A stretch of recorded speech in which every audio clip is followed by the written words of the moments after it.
Let's talk about the early years in terms of Lorne Michaels. What was the relationship like? What was that working? What was that like working with Lorne Michaels?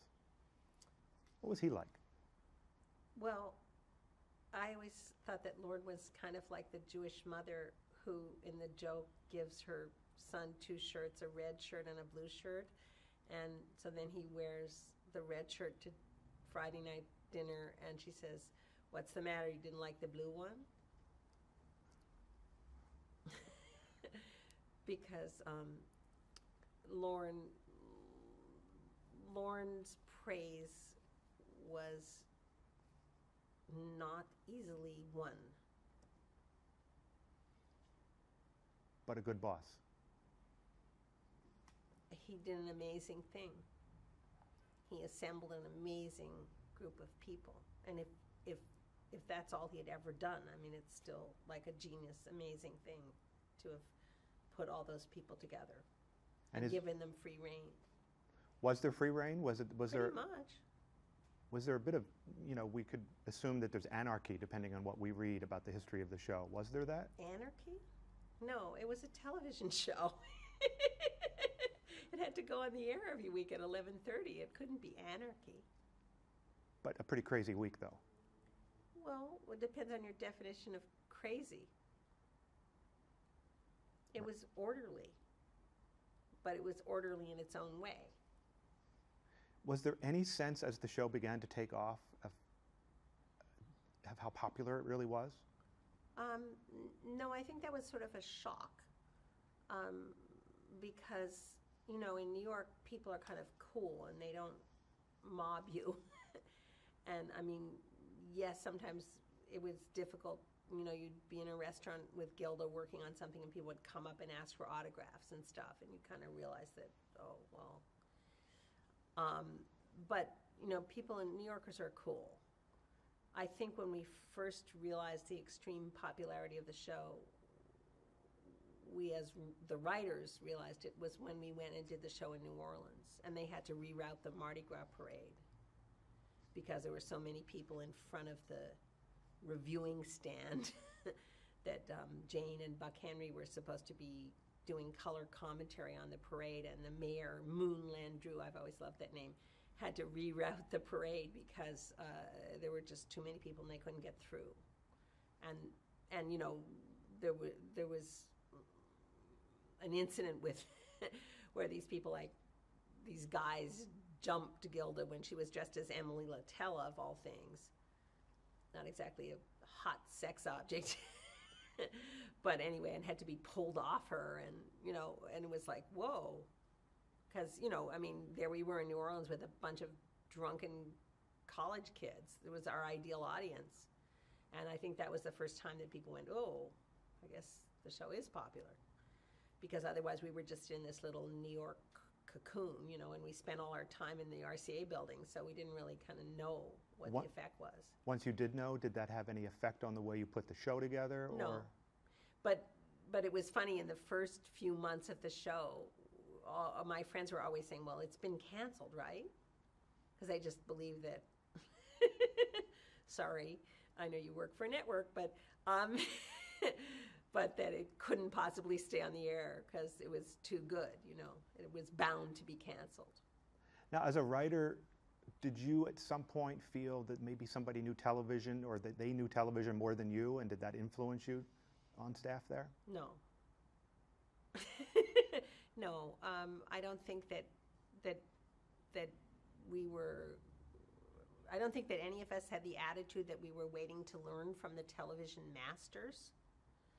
I mean, on the other hand, there probably was a lot that we could have learned, but I think that we basically had the attitude of, we're going to do it our way, and there was certainly none of the condescension that sometimes happens in television creation, in that, I remember once being in a meeting at a network that shall be unnamed where someone said, it doesn't reach the people we fly over.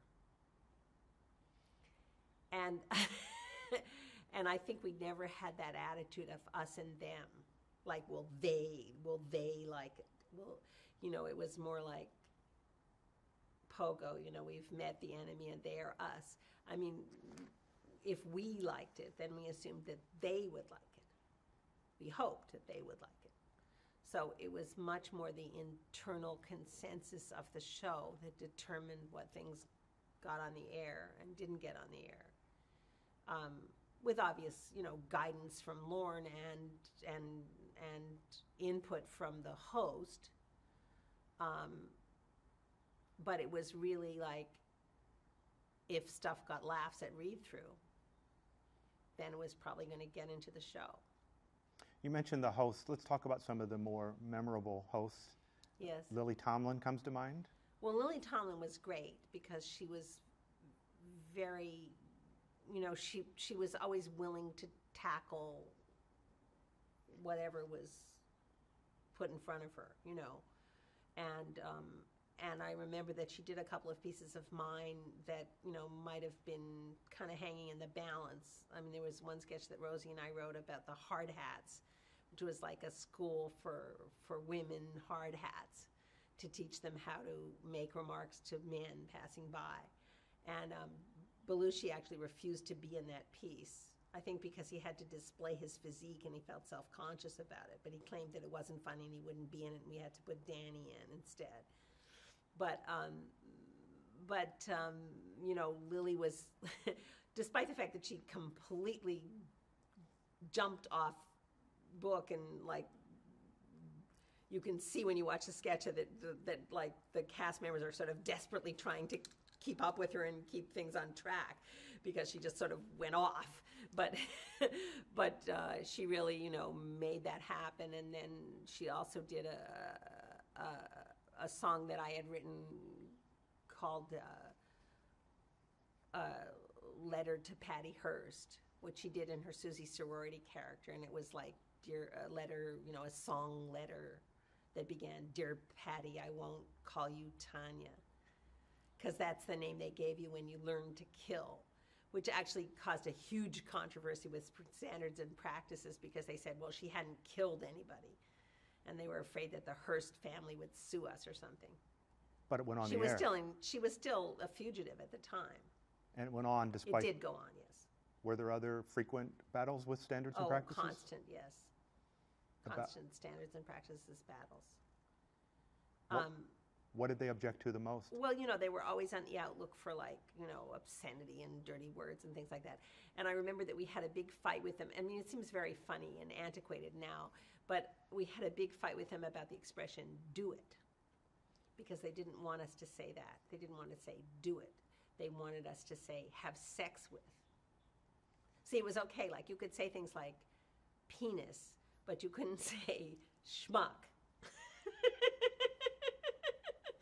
Like slang, they were upset by slang expressions. That was very disturbing to them. So we had to fight to say "do it" instead of "have sex with," things like that. And of course, huge standards. There were two pieces that Rosie and I were involved with that caused huge standards problems, and one of them was there was a series of pieces. Jim Downey worked on this also. There's a series of pieces called the "What If" pieces, and it was, what if Spartacus had a Piper Cub, and we had one which was, what if the Romans hadn't believed in capital punishment, because somebody had said that a New York State senator had said in defense of capital punishment that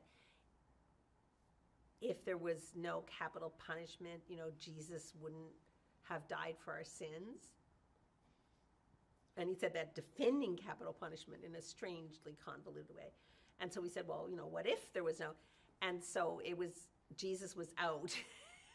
He was out of jail, and he was back in the carpentry business. And then, we sort of did it as a kind of parody of the movie Straight Time. And, they were trying to get him back in, like, just do one lousy miracle. No, I've given that up. And it was from the Michael Sarrazin show. Michael Sarrazin actually looked something like Jesus. And, or as he's portrayed. And they just said, no, you can't do this. You absolutely can't do it. You know, And you because it didn't. was striking at the foundations of religion or something. We said, no, but the senator said, no, we couldn't do it.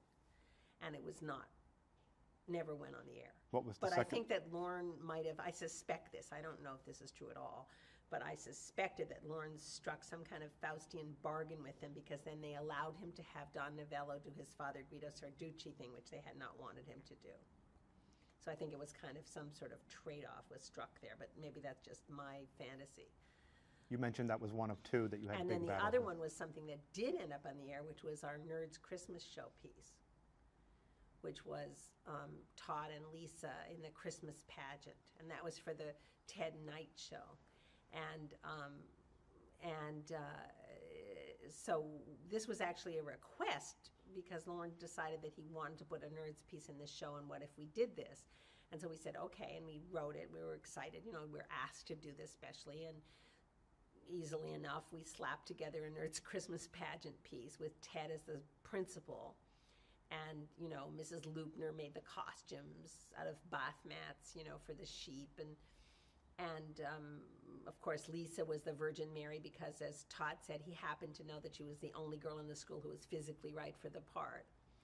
And he was Joseph, right? And Garrett was one of the wise men, and we gave him the line, you know, it's funny, my brother had this part last year. And so we did this. It was like so cute and innocent and everything. And they said, no, absolutely not. I think we're talking about Saturday Night Live. What do you think is the seminal piece about Saturday Night Live, or what made it so different? Well, I think what's interesting about it is that it was back in a day when people didn't approach comedy as a potential career choice. They kind of did it because they couldn't get a real job and they hated getting up in the morning. You know, so it was people, you know, that Marshall McLuhan quote about, you know, people falling into newspapers as though they were a hot bath. Well, I think people fell into comedy as though it was a hot bath. I mean, it was really for kind of, you know, unemployable dregs of society. Now people go like, should I go into my father's plumbing business or try to become a sitcom writer? It's a career choice. But then it was kind of like, oh, okay, I guess I could do comedy. And so I think it was the last period where comedy was for amateurs, in the best sense of that word, in the sense of it as meaning people who love what they do. I don't think, you know, I've done interviews where people said, well, you know, what were your career goals, or, you know, all of this type of kind of very formalized sort of 80s expression of trajectories and so on. And I don't think anyone that I was around back in 1975 thought that way. I think it was more like, oh, great, let's do this, you know. And Lorne, I think, once said that Saturday Night Live was a great sandbox, and it was. I mean, you had just the opportunity to play at the network's expense. Not very great expense, because I think the whole show budget was like $750,000 a week or something for the entire show. You know, you could really take your fantasies and see them acted out on television. After 5 years, you came to leave. Was that difficult, and why did you leave? Everyone left. Excuse me.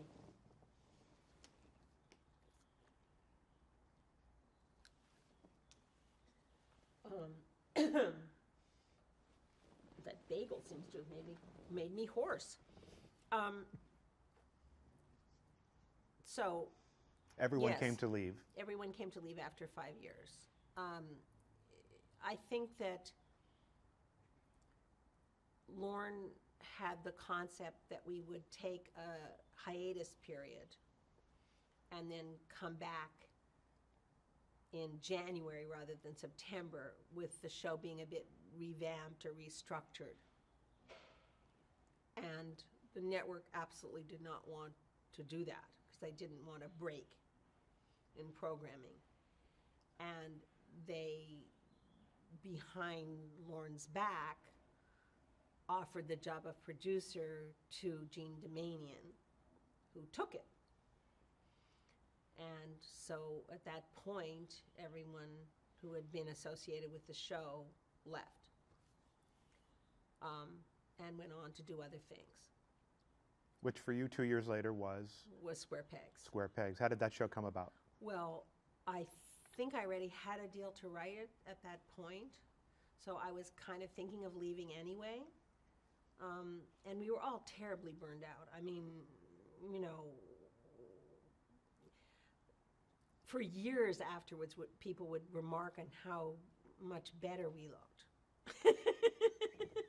Like, wow, you look really good. Yeah, well, because I'm not losing on average 1 night of sleep per week.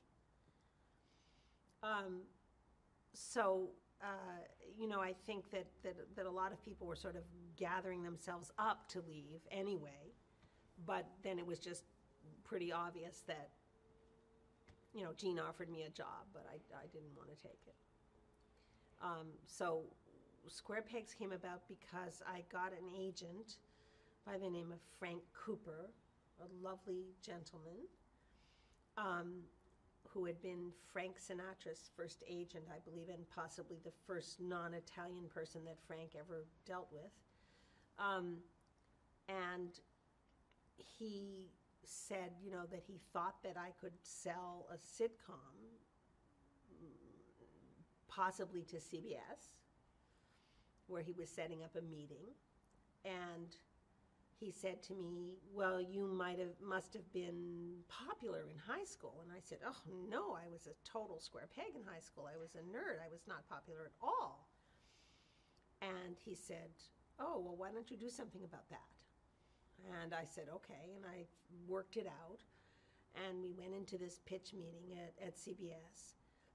And the only reference point that I had really was the Dobie Gillis show, which I had watched when I was in high school. And I went into the room, and Dobie Gillis was in the room because Dwayne Hickman was working as an executive at CBS. So it was really kind of odd because I was referencing the Dobie Gillis show, and there was Dobie. So it was some sort of omen or something.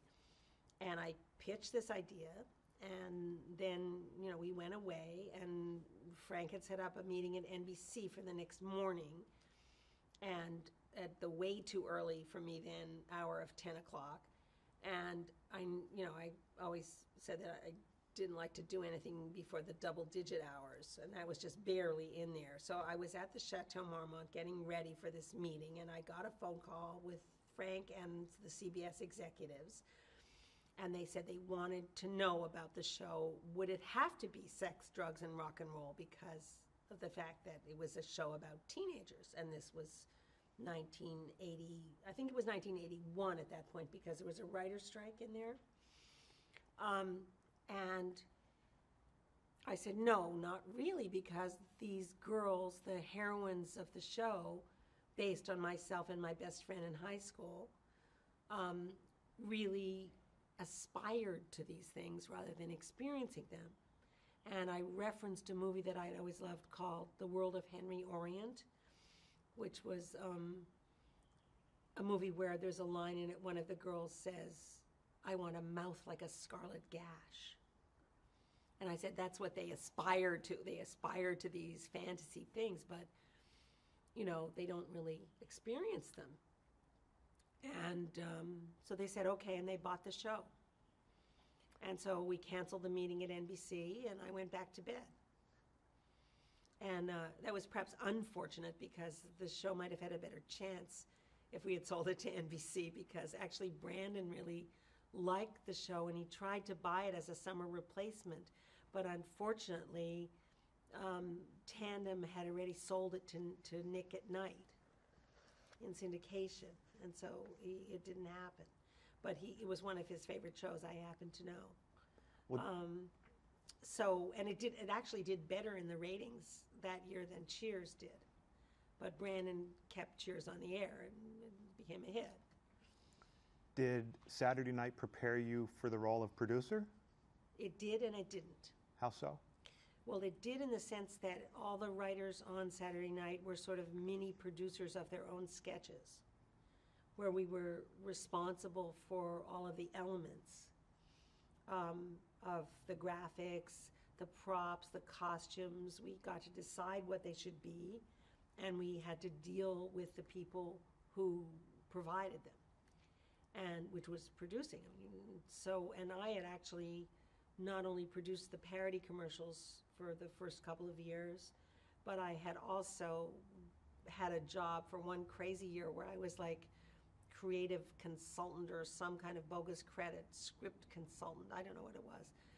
And I was in charge of sort of coordinating all of these elements to make sure that, I mean, Leo Yoshimura, the set designer, one of the set designers had, for a long time, a note pinned up in his wall that said, "Dear Leo, we need one frozen dead cat by 4 p.m. tomorrow." And it was dated like 3 a.m., Love, Anne. And that was for a sketch called Frontier Midwife with Cicely Tyson. And so I was in charge of making sure that those things all came together and telling the departments what they needed. So I had even a little extra experience. So that was very good. What I wasn't prepared for was the environment of Hollywood. You mean network interference or? No, actually, it was more production company interference than network interference.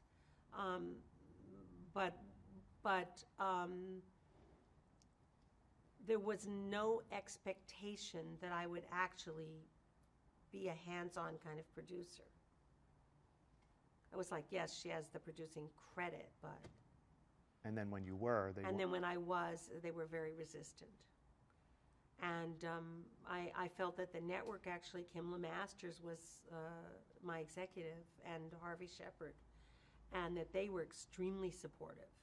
But I was in constant battle with the production company, which, because someone named Michael Grade, who's just been fired from the BBC or wherever he was, somewhere in some job in England that I noticed he's just been kicked upstairs from. Anyway, Michael Grade had come in, Norman Lear being an Anglophile. Michael Grade had come in to run Norman's company for him while Norman was off doing Up with People or whatever it was. And he and I did not see eye to eye. And he did not know much about the experience of American high school. And also, it was the only film show that they did. So there were surprising costs and elements to that they weren't happy with. And I remember that when they saw the dailies, they called me. This was during the pilot. They said, "We have to reshoot everything." And I said, "Why?" And they said, "Because the girls look like hookers." I said, "Well, what do you mean? Why do they look like hookers?" "Well, they're wearing makeup." "Well, yeah, they're high school girls. They wear makeup. Lots of makeup. Because usually high school girls use too much makeup because they're new to it and they like to play around, So so I had to talk them out of that one. So stuff like that. Where did you shoot the show? In Norwalk, in an old high school, an abandoned high school, a condemned, actually, high school, where they had shot Grease 2 in Norwalk, which is like beyond Downey. Was that good being out of the way? Well, in some ways it was good because we were our own isolated unit. In terms of the commute, it wasn't so thrilling. Interesting. Now, am I correct in right around the spring of '82, you were shooting the pilot? Belushi died at that time, is that right? Yes, and that was another thing that made it hard. Because actually we postponed the start of shooting of the pilot by 3 days because of Belushi's death. Because I went back for the funeral. in Martha's Vineyard. I missed the memorial service that they had in New York because I had to come back here and go on shooting. And I was also living at the chateau at the time. So, you know, I had to drive by the death site every day on my way to work. Very so emotional. that was really hard, very hard. Took a while to get through that. Well, yeah, I mean, because even though John and I had certainly had our differences, I mean, he really was kind of like a brother to me, and in some ways, and you know, you might not get along with your brother always, but you still love them. So it was a tremendous loss, and Judy was is a very close friend. So it was a big shock. It was a shock to the collective system, I think.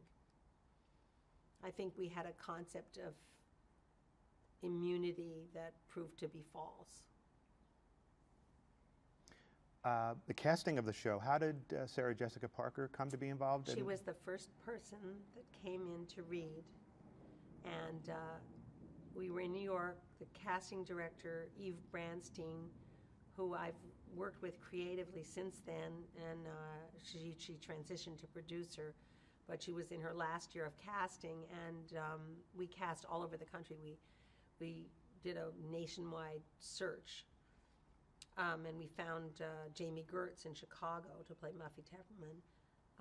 But Sarah was in New York, and she came in to read, and I thought she was good, but I said, no, she's too pretty. And Eve said, well, wait a minute, and she had some sunglasses, and she knocked the lenses out of her sunglasses and put them on Sarah and made her read again. But the thing is, you know, it's kind of like you don't rent the first apartment you look at. So, I mean, she was the first person that read for the role ever.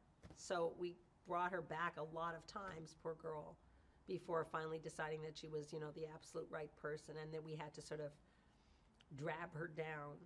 She used to say that she was dressed like an Appalachian child. She was a clothes horse even then, I guess.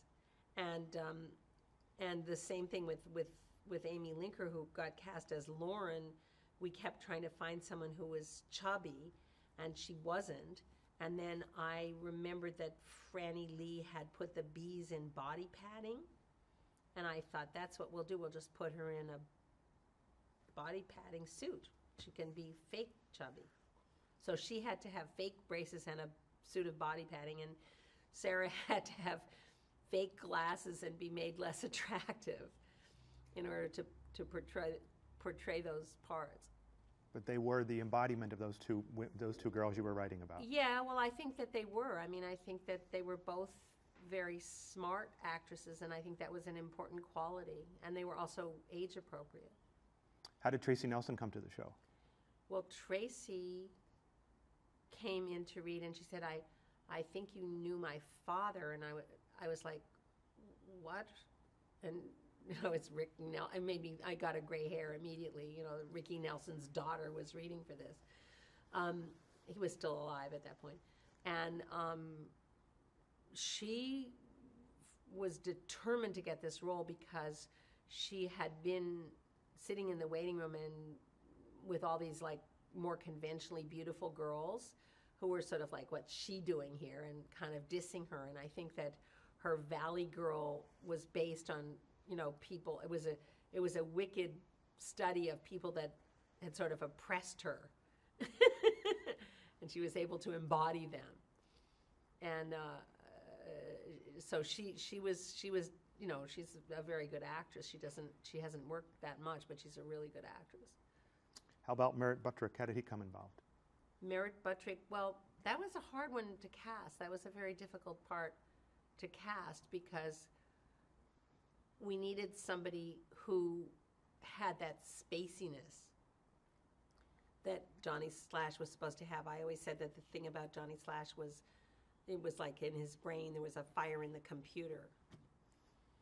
And, you know, it was really hard to find Merritt was really too old for the part, but it was hard to find a younger actor who really could embody that. So, you know, he fell into place that way. How did you go about assembling your writing staff for the show? Well, I hired people that I had worked with who were pretty much new to television, and I also rather unusually hired all women because I felt like they were writing about girls in high school, and so they needed to be people who had been girls in high school. And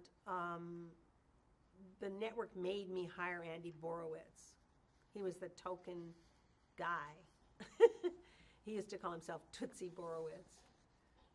Because they felt like, you have to have at least one guy on the staff, But that was the total reverse of the usual situation. There was no other issue with having an all-female staff on the part of the network? Well, they were sort of startled by the concept of an all-female staff. But, I guess they went along with it. But they really wanted us to have a guy.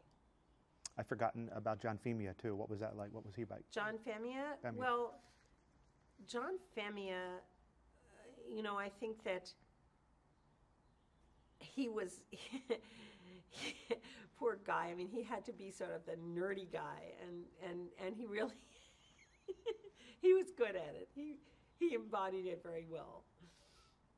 He's now he's still in comedy. He is a stand-up comedian in New York now. How had you heard about him? How had I heard about him? Yes. Well, he was brought in. Interesting. He was brought in. I mean, the usual casting process. Were there any stories that you wanted to do for that show in that season that you couldn't? Well, I think what was interesting about it was that I had never, first of all, I had a very hard time with the whole idea of doing a sitcom. It kind of stuck in my throat, the word sitcom. And now it's not in vogue at all to refer to things as sitcoms. But I had not thought that it should be, I didn't understand that, like, a whole idea of, like, is it an 8 o'clock show or a 9 o'clock show? You know what I mean? To me it was like, it's a show. So I never thought of it as a show for kids. That was the network that sort of thought, well, it's a show for kids. I thought it was just a show for people. And I also had not really intended the whole show to be about the issue of popular versus unpopular. But the network had this log line, and that's what they wanted, and they wanted every show to be that, which to me became sort of a Procrustean bed that we were being forced into. It became annoying and boring that every show had to be, and then the popular kids terrorized the unpopular kids. But that was very much the studio and the network pressuring to have that be the case. I felt like it could have gone to different themes, but they wanted to be in this narrow kind of thing so that people knew what they were getting, I guess. So there were certain storylines that didn't fit in that you didn't approach. If they didn't fit in that theme, then we wouldn't get to do them. Were there what you would call favorite or memorable episodes? Well, the baseball, we were talking about the baseball episode before with Steve Sachs, Rookie of the Year, Steve Sachs, who was originally supposed to be Reggie Jackson, and that was not a casting coup that wasn't able to be pulled off because the network just kept wanting more men to watch the show.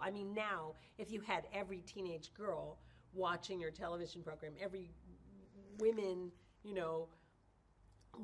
18 to 35 and all the teenage girls watched your show, you'd have Gossip Girl, you'd have a hit, right? But there was no narrow casting then, so they wanted everyone watching it, so they wanted more men watching it. They still have this concept of the family gathered around the television, with the dog and the cat watching television together like the fire. And so we didn't really fit into that. So they kept wanting more male-themed things. So Reggie Jackson was an attempt at that, and then it devolved to Steve Sachs. But I always thought it was pretty funny because we had fantasies in it, and we always tried to have some little quirky fantasy element, and I liked that. And I liked that Sarah Jessica Parker, foreshadowing her role as Carrie Bradshaw, got to do a pretend Barbara Walters interview where she asked Steve Sachs if he was a tree, what kind of tree would he be? And he said, a big one. And I also liked the show that we did called A Cafeteria Line, which you can guess what that was a parody of. And we did a show with Don Novello in it, too. How did you come to know about its cancellation? I read it in the New York Post. No phone call. No. All these years later, what do you think of the legacy of the show? How do you view it in 2009? Well, I think it was very influential on a lot of other shows, like almost any other show done about high school students, like My So-Called Life, Head of the Class, Popular, you name it, any of those shows. Square Pegs had an influence. In a way, it was also a product of its time, right? You used a lot of music of the day. Yes, we were the first show to bring rock and roll back to television. We were before Miami Vice, and Ricky Nelson on Ozzie and Harriet had been the last time that people really had rock and roll in television primetime comedies. And we were always trying to turn the music up in the mix sessions, and they were always trying to get us to turn it down. There was some resistance? Yes, a lot of resistance. But, that was, I think, an important element of the show, which sadly is missing from the box set of DVD release because of rights issues. They didn't want to pay for it.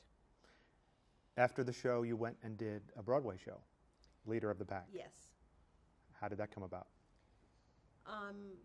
Well, that was through my agent, the same agent who had actually gotten me Square Pegs, Frank Cooper, who knew the director, Michael Peters, had a connection to Michael Peters, and knew that they were looking for someone to take on the job of rewriting the production that had been done at the Village Gate.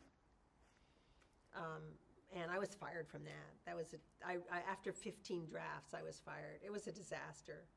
Not a good experience. No, it made me long for the creative freedom of network television. Which takes us, though, to a different world. You had a year there. Yes, I What was produced that like? A different world for a year. That was very difficult. It was somewhat difficult. What made it difficult? Network interference, or? No, I think that it was hard working with a star who was kind of getting down with her funky self and falling in love with Lenny Kravitz during that period of time. Her hours didn't accord well with the production of a network television show. And that became a weekly issue. It was an issue. And there were a lot of issues. And it was not I mean, I came into the show, I think, 6 weeks before it was due to air, and I was sort of supposed to save it. And, I was asked to be Jesus, but I forgot to check how the story ended. So the issue was not, it's difficult to launch a show that's a spin-off. The issue was the show itself. Well, the issue was that the show that they had done 4 episodes of was not working for anybody, including Brandon, who was running the network at the time. And they wanted to fix it. And Lisa the producer had left. I mean, they had gotten into some kind of fracas. And the person who had created it was gone. Did you have much involvement with Bill Cosby? Or did he have much involvement in the show? I had exactly 3 conversations with Bill Cosby, which was 1 less than the number of credits he had on the show. And they were productive conversations? For Bill. Working with some of the cast, we've talked about Lisa. You worked with Marissa Tomei. Yes. Interesting relationship there? Well, it was a strange kind of situation because I think as Bill had originally conceived the show, it was going to be a show about a white girl at a black college. And then suddenly it became a show about a black girl at a black college with a white friend. So there was something kind of off-kilter about the concept of the show and just from the jump that was difficult to work around. What about Kadeem Hardison? I found Kadeem Hardison. Where did you find him? Well, through casting. I mean, the casting, I found him. The casting director found him, and he'd already been in a Spike Lee movie, but he was working as a bicycle messenger at the time. So his Spike Lee movie hadn't come out yet. And, basically when I got in there and tried to think of what to do to help the show, I said, well, they're in college, where are the guys? They're girls in college. It's a show about girls in college. Where are the guys? And they just had like a bunch of old people.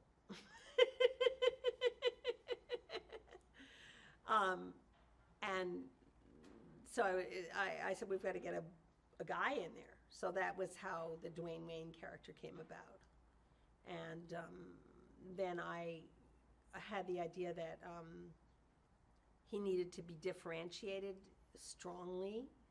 And I went to a David Bowie concert, and I saw that Carlos Alomar had those flip-up glasses. And so I thought, well, that would be good. We could put those on him. So I asked Kadeem if he would mind in wearing them. And he said no. And then, later I saw him I was driving on Sunset, and I saw him at a Burger King billboard wearing them. And I thought, where's my cut of that? Jasmine Guy, what was it like working with her? She was a delight and totally professional and brilliant, I think. Brilliant, and should really, by all rights, have had a much bigger career than she's had. Because I think she was perfect as Whitley. And initially, I didn't want to cast her in the role. I really wanted to cast, oddly enough, Jasmine was in the cast of Leader of the Pack, because she was like a Broadway baby. She was a dancer and singer as well. Very talented, multi-talented. And I didn't see her as Whitley. And I wanted Claudette, because Claudette was my friend. She had been in Square Pegs, and I thought, great, this is a part for Claudette. And to his credit, the network, not Brandon, but who was the other network executive? I'm trying to remember who was the network executive at that time under Brandon. But anyway, he disagreed with me and thought that Jasmine was better. And I said, okay, well, I'm going to write a piece that has some heart to it, and let's have them both read it and see. So I wrote like a phone call between the Whitley character and her mother. It was obviously a troubled relationship. And they came into the office, and they both did it, like at 10 o'clock in the morning. And it was clear that Jasmine was going to be the one. It was just clear. Now, you came to leave after the first year. How did that come about? I was fired. That would do it. Yeah. After that, you had some involvement in Murphy Brown as well. No, I just wrote an episode of Murphy Brown. How did that come about? I begged Stephen Peterman to give me a job. And he and his friend Gary said, okay, you could write an episode. And I did. And it starred Anne Hesh, oddly enough, who had just been on a soap playing the evil twin on a soap. And she got cast as the unruly daughter of Murphy's college roommate who comes to stay with her when she's pregnant. So it's like a foreshadowing of motherhood and all that stuff. Did you find that you wanted to do more than one after you did that one? Well, I don't think that Diane English wanted me to do more than one. You had a pilot called The Bells of Bleecker Street? Yeah. What happened with that? It didn't get on. Where did the idea come from? Oh, well, that was when I started working with Eve Branstein, and actually before that we did a pilot called Julie Brown the Show for Castle Rock with Julie Brown, not downtown Julie Brown, but Julie Brown from MTV, right? The redhead, Earth Girls Are Easy, Julie Brown. And so we had done this really wonderful pilot with Castle Rock for CBS, which we were almost certain was going to get on the air. They were like, when can you be in New York? And can Adam Arkin was in it. Can Adam and Julie be in New York? And it was like everybody loved it, and it was great, and blah blah blah blah blah, and it got killed. It got killed at the last minute in favor of Lindsay Wagner and Zoo Animals. That was the year that the sitcom died, I believe. So we died again, like the Fabulous Invalid, Broadway, the Fabulous Invalid sitcom is always dying, right? And coming to life again. So anyway, it died on CBS, that's for sure, that year. And so then Eve and I had enjoyed the experience of working together, and we ended up with an overall deal at Cannell, Stephen Cannell's company, which was an odd place for comedy. But the idea was that he was going to, Peter Roth was his development executive, and he was going to develop like comedy for Stephen, right? Because it was going to make more money in syndication and so on to have comedy, which at that time did better than drama and syndication. And it was cheaper to produce and all of this. So they were going to get comedy going, and we were in charge. And we actually sold 2 pilots our first season and wrote them. And one of them got made. The other one was a show called Appearing Nightly, which we wrote for CBS and then got dumped. When Jeff Sagansky came into CBS, got dumped it. And then Bells of Bleecker Street, which got made and did get on the air for ABC. How did you come to be involved a couple years later with the Stephanie Miller Show? Stephanie was friends with, how did I meet Stephanie? I think I met Stephanie through Kim Friedman, who was one of the directors on Square Pegs. And I think she introduced me to Stephanie, and Stephanie called me. And I remember that I was working on something, and Stephanie called me, and I was like, oh, can I call you back? And she goes, it's about work. And I went, okay, let's talk. And she wanted me to do the show with her.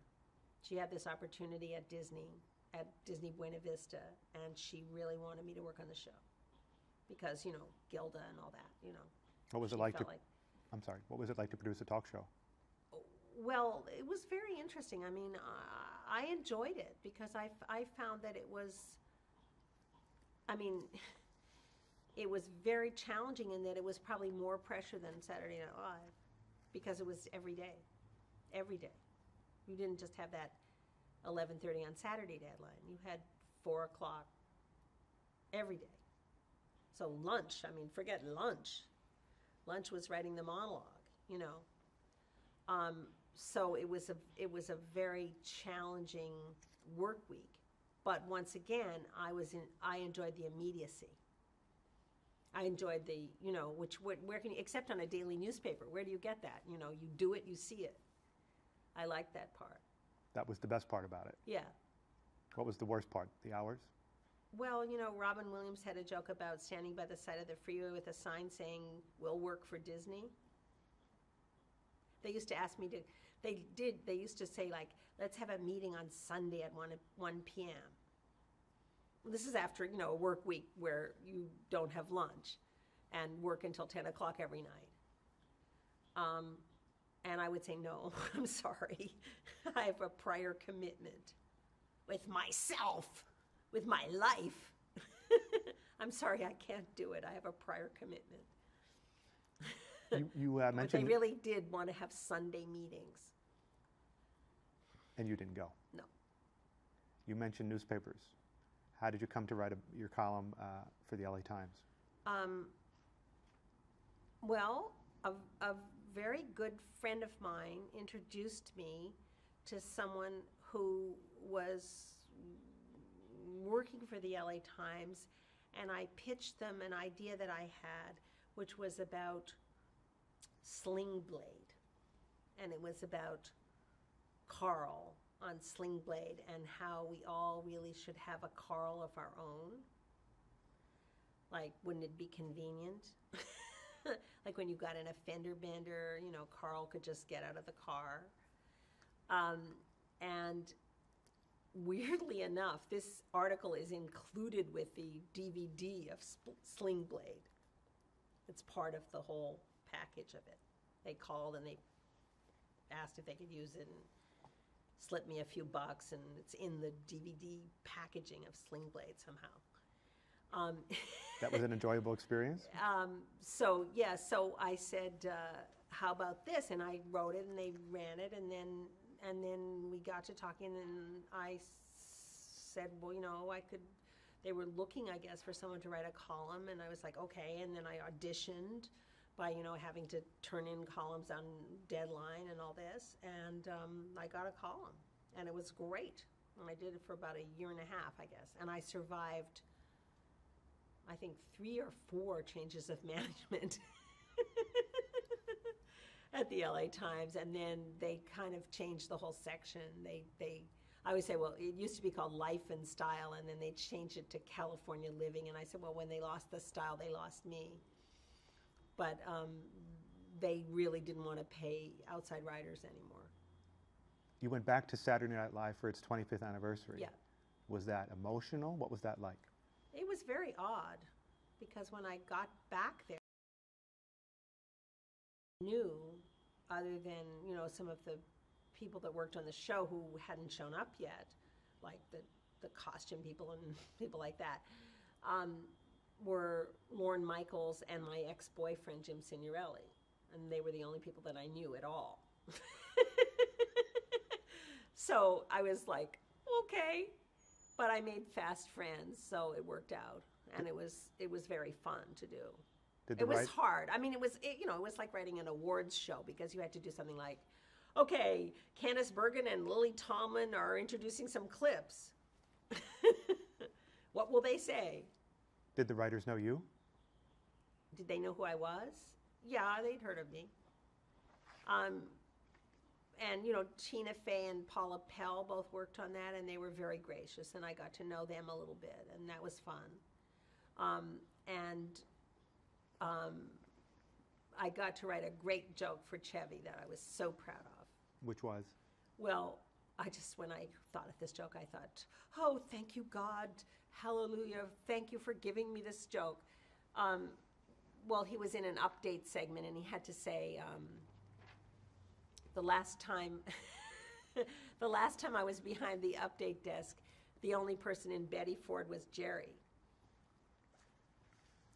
And I was like, oh, this is great.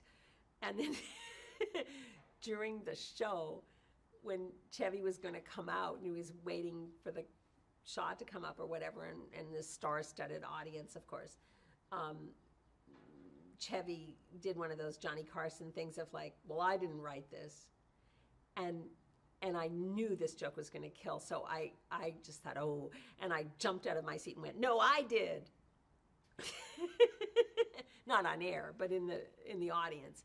And then he said, and of course it did kill. But I don't really write jokes, so I was very proud that I had written this actual joke. Do you watch Saturday Night Live? Have you watched it through the years? Well, I teach at USC. I teach in the film division of USC, and I created a course there, which is writing for late night television, basically. And so, of course, I have to watch Saturday Night Live. But I have to confess that I often watch it on Hulu. How does it compare? I'm really happy that it's still around. For a while, I felt like, in the early years, I thought it was like, if we're not there, they shouldn't be doing it. Now I feel like, oh, it's really good that it's still on. And I think, can you believe they won a Peabody? The Peabody used to mean something back in my day. Now they're just giving it out to Entourage and Saturday Night Live. What's the world coming to? No, they deserve to win a Peabody, because I think that they had their election stuff was great. I was really good that they were around for that election. Do you think they break the ground that you broke, or can you only do that once? You can't break the ground. How many times can you break ground? I have a quote about that. I always said that, you can only be avant-garde for so long, and then you become guard. How would you describe your personal writing sensibilities? What is your approach to writing, if you don't do jokes per se? Well, I mean, I would love to be able to do jokes, but I just tend to think more in terms of dialogue and character than I do, of jokes that come from character more than jokes. Like, in Square Pegs, the Muffy Tepperman character going, it behooves me. She always said, people, please, it behooves me to point out that unless you pay for your tickets and go into the gym, our Guatemalan child will have to wait for another season to get swimwear. That's more of like a character line than it is a joke. But I would say that my view of the world is somewhat askance, and that's what my comedy comes from.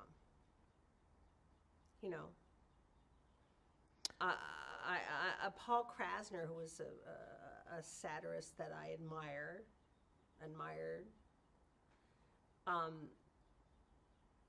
I say admired not because he's dead, but because when I was in college, I really admired him a lot too. And he said that it was the humorist's job to point out that the emperor wasn't wearing any clothes. And I think that I really believe that and take those words to heart. Has comedy writing changed through the years?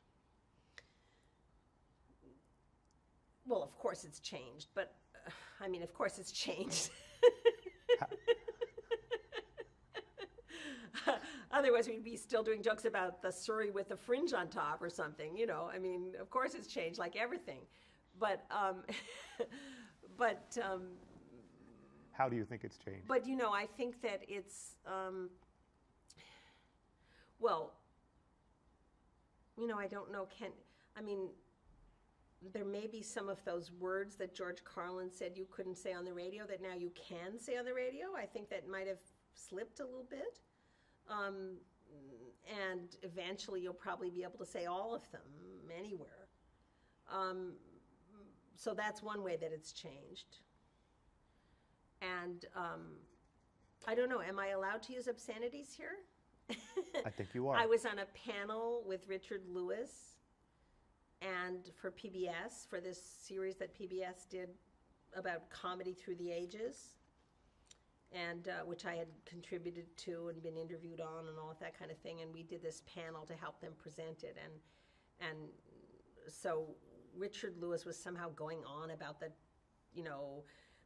now obscenity is just conceived as funny and, potty humor. And I don't know, he was in some kind of tirade about this that I was like, what? Oh, this is odd. And when he finished, I went, what the fuck did you say? And of course, everybody laughed. The whole room, which was mostly journalists, I guess, laughed, broke up. And then I was, and I was like, that's my point. Which is, sometimes obscenity